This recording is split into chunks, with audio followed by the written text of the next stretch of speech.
Hello, welcome to the video. ഇന്നത്തെ വീഡിയോയിൽ നമ്മൾ AI പറ്റിയിട്ടും അതുപോലെ തന്നെ കമ്പ്യൂട്ടർ ഇൻ്റലിജൻസിനെ പറ്റിയിട്ടുമാണ് ഡിസ്കസ് ചെയ്യണത്. അപ്പോൾ കഴിഞ്ഞ വീഡിയോയിൽ നമ്മൾ AI പറ്റിയിട്ട് പറഞ്ഞിട്ടാണ് അവസാനിപ്പിച്ചത്. അപ്പോൾ ഇന്നത്തെ നമ്മളുടെ ടോപ്പിക്ക് വരുന്നത് Turing test approach to AI. എന്താണ് ട്യൂറിംഗ് ടെസ്റ്റ് എന്നൊക്കെ നമ്മൾ +1 പഠിച്ചിട്ടുണ്ട്. അലൻ ട്യൂറിനാണ് ഈ ഒരു ട്യൂറിംഗ് മെഷീൻ ഇൻവെൻറ്റ് ചെയ്തതെന്നൊക്കെ നമ്മൾ പഠിച്ചിട്ടുള്ള കാര്യമാണ്. അപ്പോൾ ഇന്നത്തെ കാലത്ത് നമുക്കറിയാം നമ്മുടെ കമ്പ്യൂട്ടേഴ്സൊക്കെ ഒരു ഹ്യൂമൻ ലെവൽ പെർഫോമൻസാണ് കാഴ്ചവെച്ചുകൊണ്ടിരിക്കുന്നത് അല്ലേ. നമുക്ക് കമ്മ്യൂണിക്കേറ്റ് ചെയ്യാൻ പറ്റുന്നുണ്ട്, ഒരു ഫ്രണ്ടിനെ പോലെ ചാറ്റ് ചെയ്യാൻ പറ്റുന്നുണ്ട്, അങ്ങനെയുള്ള ഒരുപാട് പ്ലാറ്റ്ഫോംസും നമുക്ക് അവൈലബിൾ ആണ്. അപ്പോൾ ട്യൂറിംഗ് മെഷീൻ അല്ലെങ്കിൽ ട്യൂറിംഗ് ടെസ്റ്റ് എന്ന് പറയുന്നത് എന്താണ്? നമ്മളുടെ അതായത് മനുഷ്യനും കമ്പ്യൂട്ടറും തമ്മിലുള്ള ഒരു കോൺവെർസേഷൻ. അതായത് മനുഷ്യൻ കമ്മ്യൂണിക്കേറ്റ് ചെയ്യുന്നത് പോലെ തന്നെ ഒരു കമ്പ്യൂട്ടറിനും തിരിച്ചും കമ്മ്യൂണിക്കേറ്റ് ചെയ്യാൻ പറ്റുക. അപ്പോൾ അതാണ് ട്യൂറിംഗ് ടെസ്റ്റ് എന്നതുകൊണ്ട് ഉദ്ദേശിക്കുന്നത്. ഇപ്പം നമ്മളുടെ മനുഷ്യരൊക്കെ ചെയ്യുന്ന ടാസ്കുകൾ അത് അവരുടേതായിട്ടുള്ള ഇൻ്റലിജൻസോട് കൂടിയിട്ട് അവിടെ ചെയ്യുന്ന കുറേ കാര്യങ്ങളിൽ കമ്പ്യൂട്ടേഴ്സ് വന്നു കഴിഞ്ഞു അല്ലേ. അവരെക്കാൾ അല്ലെങ്കിൽ അതിൻ്റെ ഒപ്പം തന്നെ പ്രവർത്തിക്കാനും ചിന്തിക്കാനും ഉള്ള കഴിവ് ഇപ്പോൾ കമ്പ്യൂട്ടേഴ്സിന് വന്നു കഴിഞ്ഞു. അപ്പോൾ ഇങ്ങനെ ഒരു മനുഷ്യനെ തിരിച്ചറിയാൻ അല്ലെങ്കിൽ ഒരു മനുഷ്യനാണെന്ന് പോലും തിരിച്ചറിയാൻ പറ്റാത്ത രീതിക്ക് മനുഷ്യർ ചെയ്യുന്ന അത്രയും ഇൻ്റലിജൻസോട് കൂടിയിട്ടൊരു കമ്പ്യൂട്ടർ കാര്യങ്ങൾ ചിന്തിക്കുകയും പ്രവർത്തിക്കുകയൊക്കെ ചെയ്യുന്നുണ്ടെങ്കിൽ ആ ഒരു കമ്പ്യൂട്ടറിന് ഇൻ്റലിജൻറ്റ് ബിഹേവിയർ ഉണ്ടെന്ന് നമുക്ക് പറയാം. അപ്പോൾ ഈ ഒരു ടെസ്റ്റ് പാസ്സായാൽ, ഒരു കമ്പ്യൂട്ടർ പാസ്സായി കഴിഞ്ഞാൽ അത് ഒരു ട്യൂറിംഗ് ടെസ്റ്റ് പാസ്സായി എന്ന് പറയാൻ പറ്റും. അതായത് ഒരു മനുഷ്യന് ചെയ്യുന്ന ടാസ്കുകളൊക്കെ ഒരു കമ്പ്യൂട്ടർ ചെയ്യുകയാണ് എന്നുണ്ടെങ്കിൽ ആ ഒരു കമ്പ്യൂട്ടർ നമ്മുടെ ട്യൂറിംഗ് ടെസ്റ്റ് പാസ്സായി എന്ന് നമുക്ക് പറയാനായിട്ട് പറ്റും. ഇനി കമ്പ്യൂട്ടറിന് ഇങ്ങനൊരു ക്യാപ്പബിലിറ്റി വരണം എന്നുണ്ടെങ്കിൽ കുറച്ച് കാര്യങ്ങൾ ഫോളോ ചെയ്യേണ്ടതുണ്ട്. കുറച്ച് കാര്യങ്ങളിൽ ക്യാപ്പബിൾ ആവാൻ ഉണ്ട് കമ്പ്യൂട്ടേഴ്സ്. അതെന്തൊക്കെയാണ് എന്നുള്ളത് നമുക്ക് നോക്കാം. ഒന്നാമത്തെ കാര്യമാണ് നാച്ചുറൽ ലാംഗ്വേജ് പ്രോസസ്സിങ്, അതായത് NLP. കമ്പ്യൂട്ടേഴ്സിന് എന്ത് പറ്റണം? അത് ഇംഗ്ലീഷിലുള്ള കമ്മ്യൂണിക്കേഷൻ നല്ല രീതിക്ക് സാധ്യമാക്കി തരണം. അതുപോലെ തന്നെ സ്പീച്ച് റെക്കഗ്നിഷൻ, നമ്മൾ ഇപ്പോൾ പറയുന്ന കാര്യം ടെക്സ്റ്റ് രൂപത്തിലാക്കാനോ അല്ലെങ്കിൽ പറയുന്ന കാര്യം മനസ്സിലാക്കാനോ ഉള്ള കഴിവ് കമ്പ്യൂട്ടേഴ്സിന് വരണം. അതുപോലെ speech synthesis, machine translation, hand written character recognition, അതായത് നമ്മൾ എഴുതുന്ന കാര്യങ്ങളെ ആ ഫോട്ടോ കണ്ട് തന്നെ മനസ്സിലാക്കുക, എന്താണ് അതിൽ എഴുതിയിരിക്കുന്നത് എന്നുള്ള കാര്യങ്ങളൊക്കെ മനസ്സിലാക്കാനുള്ള ക്യാപ്പബിലിറ്റി വരണം. അതാണ് നാച്ചുറൽ ലാംഗ്വേജ് പ്രോസസ്സിങ്, NLP. അപ്പോൾ NLP അതിനുള്ളൊരു ക്യാപ്പബിലിറ്റി വരണം.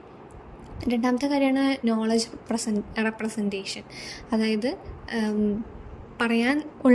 തിരിച്ചു പറയാനുള്ള കാര്യങ്ങൾ ഒരു മനുഷ്യന് അല്ലെങ്കിൽ ഓപ്പോസിറ്റ് നിൽക്കുന്ന ഒരാൾക്ക് മനസ്സിലാകത്തക്ക രീതിയിൽ അത് പ്രസൻറ്റ് ചെയ്യാനുള്ളൊരു കഴിവ് വേണം.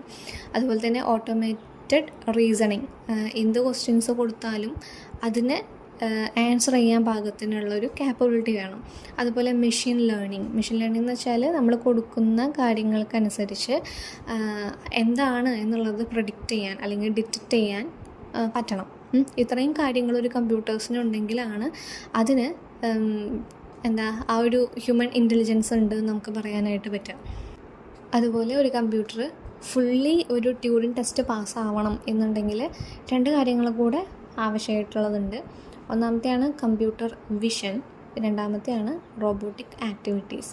ഈ 2 കാര്യങ്ങൾ കൂടെ പാസ്സായി കഴിഞ്ഞാൽ, ഈ 2 കാര്യങ്ങൾ കൂടെ ഉള്ള ഒരു ക്യാപ്പബിലിറ്റി വന്നു കഴിഞ്ഞാൽ ആ ഒരു കമ്പ്യൂട്ടർ ട്യൂറിംഗ് ടെസ്റ്റ് പാസ്സായി എന്ന് നമുക്ക് പറയാനായിട്ട് പറ്റും. അപ്പോൾ നമുക്ക് എന്താണ് കമ്പ്യൂട്ടർ ഇൻ്റലിജൻസ് നമുക്ക് നോക്കാം. അപ്പോൾ നെക്സ്റ്റ് നമ്മുടെ ടോപ്പിക്ക് വരുന്നത് കമ്പ്യൂട്ടേഷണൽ ഇൻ്റലിജൻസ്. കമ്പ്യൂട്ടേഷണൽ ഇൻ്റലിജൻസ് എന്ന് പറയുന്നത് കുറച്ച് ഡിഫിക്കൽട്ടായിട്ടുള്ള ഒരു കോൺസെപ്റ്റാണ്. അത് സിംപ്ലി ആയിട്ട് ഡെഫിനിഷൻ പറയാം. CI എന്ന് നമ്മൾ ഷോർട്ട് ഫോം ചെയ്ത് പറയും. അപ്പോൾ കമ്പ്യൂട്ടേഷണൽ ഇൻ്റലിജൻസ്, CI എന്നത് മനുഷ്യൻ്റെ നാച്ചുറൽ ഇൻ്റലിജൻസിൽ കാണുന്ന ചില കഴിവുകൾ കമ്പ്യൂട്ടർ സിസ്റ്റംസ് ഉപയോഗിച്ച് മോഡൽ ചെയ്യാനുള്ള അപ്രോച്ചാണ്.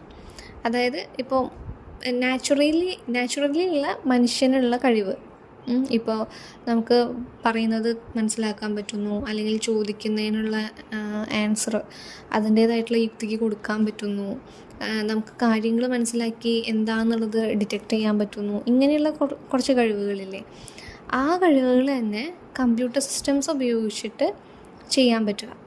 അതിനെയാണ് കമ്പ്യൂട്ടേഷണൽ ഇൻ്റലിജൻസ് എന്ന് നമ്മൾ പറയുക. ഇപ്പോൾ മനുഷ്യരെങ്ങനെ പഠിക്കുന്നു, തീരുമാനങ്ങൾ എടുക്കുന്നു, പ്രശ്നങ്ങൾ സോൾവ് ചെയ്യുന്നു, സെർട്ടൈൻ അല്ലെങ്കിൽ അൺസെർട്ടൈൻ ആയിട്ടുള്ള സിറ്റുവേഷൻസ് എങ്ങനെ ഹാൻഡിൽ ചെയ്യുന്നു, എക്സ്പീരിയൻസിൽ നിന്ന് എന്തൊക്കെ ഇമ്പ്രൂവ് ചെയ്യുന്നു, ഇങ്ങനെയുള്ള കാര്യങ്ങളാണ് കമ്പ്യൂട്ടറിൽ മോഡൽ ചെയ്യുക.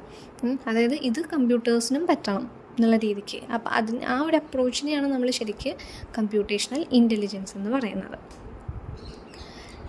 ഇനി നമുക്ക് പഠിക്കാനുള്ളത് കമ്പ്യൂട്ടേഷണൽ ഇൻ്റലിജൻസ് പാരഡിം. ഈ പാരഡിം എന്ന് വെച്ചാൽ എന്താ, ഒരു പ്രോബ്ലം സോൾവ് ചെയ്യാനുള്ള ഒരു പ്രത്യേക അപ്രോച്ച് അല്ലെങ്കിൽ ഒരു പ്രത്യേക രീതി, അതിനെയാണ് നമ്മൾ പാരഡിം എന്ന് പറയുന്നത്. അപ്പോൾ കമ്പ്യൂട്ടേഷണൽ ഇൻ്റലിജൻസിൻ്റെ പ്രധാന പാരഡിംസ് ആയിട്ട് വരുന്നത്, അതായത് കമ്പ്യൂട്ടേഷണൽ ഇൻ്റലിജൻസ് സാധ്യമാക്കാനുള്ള പാരഡിംസ് എന്തൊക്കെ രീതികളാണ് എന്നുള്ളത് പറയുന്നുണ്ട്. ഒന്നാമത്തെയാണ് ആർട്ടിഫിഷ്യൽ ന്യൂറൽ നെറ്റ്വർക്ക്സ്, രണ്ടാമത്തെ എവല്യൂഷണറി കമ്പ്യൂട്ടേഷൻ, അതുപോലെ മൂന്നാമത്തെ സ്വാം ഇൻ്റലിജൻസ്, നാലാമത്തെ ഫ്യൂസി സിസ്റ്റംസ്. ഇത്രയും പാരഡിംസ് ആണ് നമ്മുടെ കമ്പ്യൂട്ടേഷണൽ ഇൻ്റലിജൻസിന് ഉള്ളത്. അപ്പോൾ ഓരോന്നും നമുക്ക് എന്താ നോക്കാം. ഫസ്റ്റ് വണ്ണാണ് ആർട്ടിഫിഷ്യൽ ന്യൂറൽ നെറ്റ്വർക്ക്സ്. അതായത് ഹ്യൂമൻ ബ്രെയിനിൻ്റെ ന്യൂറോൺസ്, ആ ന്യൂറോൺസിൽ നിന്ന് ഇൻസ്പയർഡായ ഒരു കമ്പ്യൂട്ടേഷണൽ മോഡൽ, അതിനെയാണ് ആർട്ടിഫിഷ്യൽ ന്യൂറൽ നെറ്റ്വർക്ക്സ് എന്ന് പറയാം. അതായത് നമുക്കിപ്പം എക്സാമ്പിൾ പറയുകയാണെങ്കിൽ ഇമേജ് റെക്കഗ്നിഷൻ. ഇപ്പോൾ ഒരു ചിത്രം കണ്ടു കഴിഞ്ഞാൽ അതെന്താണെന്ന് നമുക്ക് മനസ്സിലാക്കാൻ പറ്റുന്നില്ലേ, അത് നമ്മുടെ ബ്രെയിനിൻ്റെ ന്യൂറോൺസിൻ്റെ ഒരു ക്യാപ്പബിലിറ്റിയാണ്. കാണുന്നത് എന്താണോ അത് ഐഡൻറ്റിഫൈ ചെയ്യാനും അതെന്താണെന്നുള്ളത് മനസ്സിലാക്കാനുള്ള കഴിവ്. അപ്പോൾ നമ്മുടെ ബ്രെയിനിൽ നടക്കുന്ന ന്യൂറോൺസ് വഴിയാണ്, അല്ലെങ്കിൽ ന്യൂറോൺസിൻ്റെ പ്രവർത്തനം വഴിയാണ് നമ്മൾ കാണുന്ന കാഴ്ചയിലുള്ള കാര്യങ്ങൾ നമുക്ക് വ്യക്തമാകുന്നത്, അല്ലെങ്കിൽ നമ്മുടെ ചുറ്റുപാട് നമുക്ക് മനസ്സിലാക്കാൻ പറ്റുന്നത്. ആ ഒരു ഇൻ്റലിജൻസാണ് ആർട്ടിഫിഷ്യൽ ന്യൂറൽ നെറ്റ്വർക്ക്സ്. അതായത് നമ്മുടെ ന്യൂറോൺസിൻ്റെ അത്രയും ക്യാപ്പബിളായിട്ട് തന്നെ കമ്പ്യൂട്ടേഴ്സ് അത് മനസ്സിലാക്കിയെടുക്കുക, ഒരു ഇമേജ് അല്ലെങ്കിൽ കൊടുക്കുന്ന ചിത്രങ്ങളെ മനസ്സിലാക്കിയെടുക്കുക. അതാണ് ആർട്ടിഫിഷ്യൽ ന്യൂറൽ നെറ്റ്വർക്ക്സ്.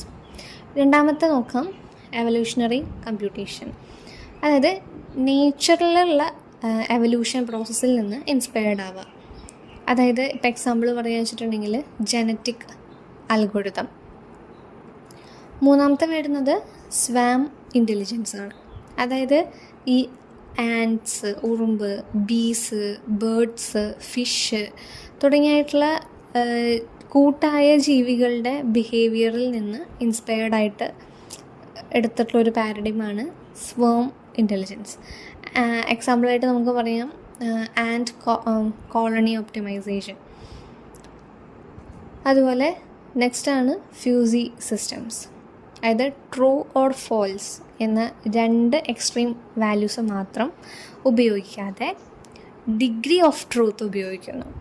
അതായത് ഇപ്പോൾ എക്സാമ്പിൾ പറയുകയാണെങ്കിൽ, ഇപ്പോൾ ഒരു കാര്യം ഇപ്പോൾ നമുക്കറിയാം കമ്പ്യൂട്ടേഷണൽ ആൻസേഴ്സ് എന്ന് പറയുന്നത് ട്രൂ ഓർ ഫോൾസ് അതിനെ ഡിപ്പെൻഡ് ചെയ്തിട്ടാണ്. പക്ഷെ അങ്ങനെ മാത്രം നമുക്ക് തരാണ്ട് എന്താണ് എന്നുള്ള കാര്യം നമുക്ക് വ്യക്തമാക്കി തന്നെ തരണം. ആ ഒരു കഴിവ്, ആ ഒരു ക്യാപ്പബിലിറ്റി. അപ്പോൾ ആ ഒരു പാരഡൈമാണ് ഫ്യൂസി സിസ്റ്റം. ഇപ്പോൾ എക്സാമ്പിൾ പറയാൻ വെച്ചിട്ടുണ്ടെങ്കിൽ ഇപ്പോൾ 10 ഡിഗ്രി സെൽഷ്യസ് നമ്മൾ പറയാൻ വെച്ചിട്ടുണ്ടെങ്കിൽ അത് കോൾഡാണ്, അല്ലെങ്കിൽ 25 ഡിഗ്രി സെൽഷ്യസ് എന്ന് പറയുന്നത് മീഡിയം ലെവലാണ്, അല്ലെങ്കിൽ 35 ഡിഗ്രി സെൽഷ്യസ് എന്ന് പറയുമ്പോൾ അത് ഹോട്ട് ലെവലാണ് എന്നൊക്കെ നമുക്ക് മനസ്സിലാക്കി തരാം. അപ്പോൾ ഇന്നത്തെ വീഡിയോയിൽ നമ്മൾ ഇത്രയാണ് ഡിസ്കസ് ചെയ്യുന്നത്. നെക്സ്റ്റ് ഭാഗങ്ങൾ നമുക്ക് നെക്സ്റ്റ് വീഡിയോയിലായിട്ട് പറയാം.